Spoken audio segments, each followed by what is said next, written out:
I turn you over to Mr. Johnson. All right. Well, to go to what he was speaking about and the dates and the civil rights movement, Dr. Martin Luther King died in 1968. Something happened in the black community that we weren't quite prepared for, but it happened anyway. It's called drugs, crack cocaine. And it was the type of drug that caused a disease and a craving and a nonstop addiction that we still suffer from today. And a lot of the kids, and including my generation, the children of the 70s, I like to tell my mother, we're the disco babies. While everybody was out having fun and partying and smoking weed and having a great time, a lot of people missed out or didn't continue on with the civil rights movement during that time. Things got a little more relaxed and people started having more fun. But in 1980 in South Central Los Angeles, cocaine was introduced to the black community. And it was introduced by, one of the main reasons was the Iran-Contra scandal, where the United States government allowed the Nicaraguan rebels to sell cocaine in America to help fund their rebellion. They couldn't say, okay, y'all can do this, but they turned a blind eye to it. And in 1986, the Reagan administration acknowledged that. And that was the same year I moved to Detroit from Flint. And that's when I noticed a huge change in my life.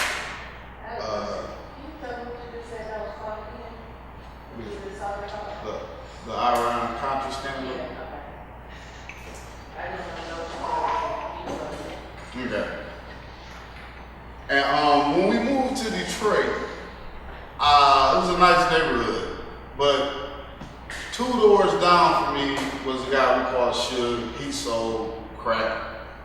And directly next door to him was one of his largest clients. It was a house full of women and babies, babies like the baby she's holding. They would run around and diapers needed to be changed. And it was a terrible sight. But what I realized now, 30 years later, is that young baby is a mother now. There's some of these children that's running around going crazy, and nobody seems to understand or even want to acknowledge this or accept the fact that due to my opinion, the lack of seriousness directly after the civil rights movement and the influction of drugs into our community, that the whole family structure broke down, the neighborhood broke down. As a child, my neighbors were allowed to say something to me and correct me if I was doing something wrong. I'm pretty sure a lot of other people here that happened to me. And at this point in our community, you can't do anything or say anything to anybody's problem, even if their child is doing something wrong, because there's no more neighborhood, right? So now we have kids that seem to have, they're more emotional about what they do and they have a lot less emotions. They want what they want now. And I believe that it has to do with the fact of when you're a child like me, a child of a drug addict, you will receive what you wanted when they were there. And the rest of the time you have to fend for yourself. So there was no structure and guidance in it. Just, I can get this because my mother and dad decided to stop smoking dope for a day or two and got some extra money. They're gonna bring me what I want, what I asked for when they left the house a week ago. Give it to me, leave. So now you grew up in that environment and you raising children, you don't want your children to go through what you went through. So you systematically not providing values to these children. Because I went through this, so I don't want it to happen. I want my children's life better than mine. And it all boils back to an era when the family was broke down by the second most debilitating drug to me, because to me heroin is the worst drug ever, but crack is not that far behind it. And I really wanted to talk about it because it gets ignored. Because now we have a generation of people, which would be my parents' age, the 50s and 60s, who were the actual partiers. Now they done went to rehab, got their lives together, and they're pointing at the kids like, what is wrong with y'all? And I really understand that you played a part in this because you were living in the streets during this time. So you didn't raise me right, so how could I raise a child? I didn't have the values, so how can I instill them in these children? I don't know if anybody lives on the north side or anywhere, but now you literally have to watch yourself driving. I almost hit a child because he was walking down the middle of DuPont Street. Not trying to get across the street, but walking straight down the street like, where's the value for your life at? Who logically walks down the middle of a 4-lane street and looks at you like you're crazy because you're like, hey man, I don't want to hurt you, but you're doing something wrong. And when you say that to these children, it's such an emotional response, like who are you talking to? That's something that I feel like we need to break down and get back to as being neighbors and work through. And when we see people who have a problem with the disease, like a crack addiction, or they're just not getting out of it, how do we take from such a beautiful stance in the 60s where everything about us was growing and we were fighting for all our rights, to 12 years later in 1980, nobody cares about nothing but getting high. It crippled us. And it's still crippling us. And we need to work on that part of it, to me, to get back to the part where we actually are a neighborhood instead of a house on the street. How old are you, young man? 23. 23? Okay. Now you a little younger than me, but when I was in school, you would be from my age group, because I'm 38 and I see a lot of girls after 13 and have babies. We're in middle school. And have you noticed anything about your age group, your peers, that's very alarming as far as how they treat people and how they want people to treat them? Is it more about what they want? Yeah. Yeah. It's definitely more about just like instant gratification and what they want and what now. And basically, if you don't, they look at you like you're just nuts. Right. If I'm not like they expect you to do Right. whatever it is. A sense of entitlement. Yeah. Ron, will you kind of repeat what you said so you're Now speak up so we everybody can hear you.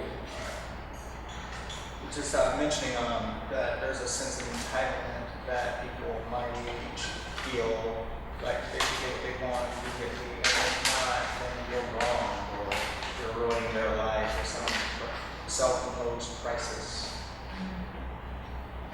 And something else about the Facebook, Twitter, I've never seen so many people, instead of, when a fight breaks out, instead of stopping the fight, you start videotaping it. It doesn't make sense to me. When you see, you got young children nowadays, because they don't understand consequences, videotaping themselves commit crimes and posting it for the world to see. That is a complete breakdown of self-respect, values, all the things that tend to happen when you allow a child to raise themselves. You didn't do it on purpose, because who really understood what this crack was going to do to us? Nobody knew. Everybody thought it was a good time. Great time to just be out partying, but it was one of the most harmful things, and it still is to this day. And I personally would just like to do something about it. Because it's a conversation that needs to be had, but it's not really had. Like the generation of the drug addicts who now have their life together, they kind of want to forget that part of their life. I don't want to talk about that, but we have to talk about it because I'm the product of it. Me and my children are behaving the way we are because we wasn't raised by you. Now that you have your life together after 20 years of drug addiction, what is it, the Odyssey House? You went and got the disease taken care of. But now it's kind of like you're looking down on me. Because you're together and you're like, what is wrong with you? You was wrong with me. I didn't know any better. And everything I was allowed to see was in the streets or whatever you did. Now, I would like to say this. I'm not a bad guy. I don't sell drugs. I don't do drugs. I'm speaking just on an experience that I've seen that my friends and me, luckily for me, I didn't have to deal with a crack addiction in my home until my parents was 14. So they had did everything they were supposed to. At that point in my household, at 14, you should have all the morals and standards and everything you need to do to continue on with life and be able to think for yourself. Understand how serious the education is. How to respect your elders. Yes. Looking back and then looking forward, what do you think could be done right now? What group of people, what movement, what effort? To do something about Do this? something right now. I mean, we know we have the problem. Most of us know. My son is about your age, so I know the kinds of things that have occurred, especially in my neighborhood. When I look, let me tell you what, when I look at the changes, because I have what they call two generations of children, have an older group and a younger group. The older group grew up with a neighbor who says, you better sit your behind down, and he or she sat down. Then the next group had where the conversation was over here, not to him, but the conversation was over here or her. But there was still that school and the community groups and people who were interested, who put things in place to make sure that they had something else to do, something to look forward to, some goal that they were striving for. And then, I guess I got three, but this last one was in the time where what you're talking about, there was no neighborhood. There was neighborhood, but it wasn't like conversation between neighbors and you can correct my child and that kind of, how do we go back? That's the question. I think a lot of it is people scared. I get scared to just communicate with each other because you don't know this person anymore.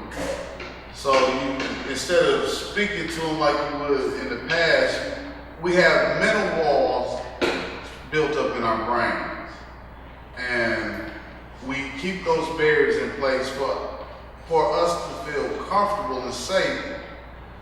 And you have to break those walls down. I'll give you an example. My fiance, she's been in our house 4 years. I speak to her neighbors. I don't know what I speak to them, so hey, how you doing? Hey, how's the game? You like the game? See the game? Bam. But we never were neighborly. Last night was the first time that his sons and my sons played together and we were there.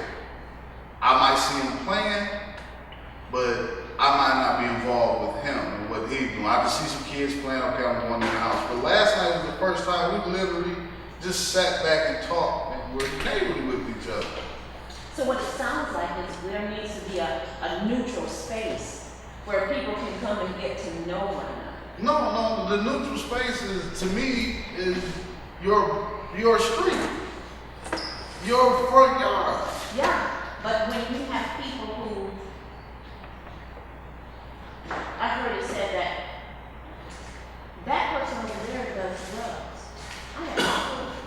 That person does drugs. That person sells drugs. I have no clue that person sells drugs. So there's this idea that there are people in your neighborhood, you don't even know what they're doing. You can't get close to them because you don't know what they're doing. So if there were a neutral space where people could go and get to know one another and get that sense of community, do you think that would help? I think it would, but that would, to me, that would take away the neighborhood aspect of it, because I can remember my parents talking to my neighbors standing in their driveway. Hey, what's going on? Miss Tally, my grandmother, she lived in the same house 2 years before I was born. She's at the house right now. Now, I know everybody immediately around this house that still live there. I know them. I'm 38 and I'm still a little around in certain circles in my life. They know me and I know them. They still speak and look out for each other. And where your grandmother at? She's in the house. That part has changed completely.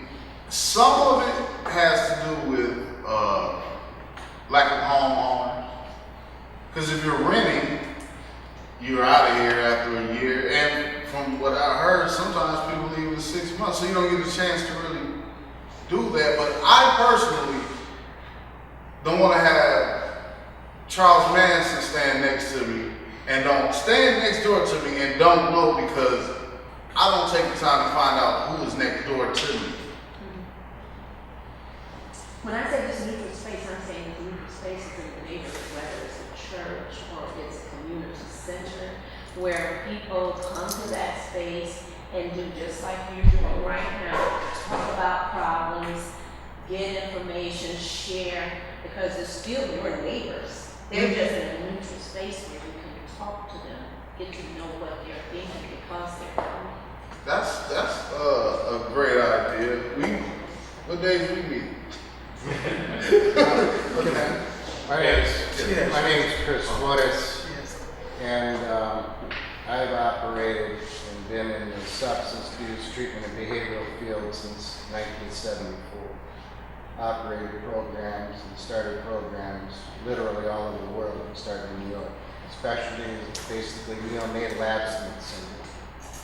And the one thing that we have with substance abuse, we've covered a lot of different things. You know, tying this into whether substance abuse is tied into racism and civil rights and deterioration of the family system. Knowing what I've seen throughout the years is every decade a new generation emerges.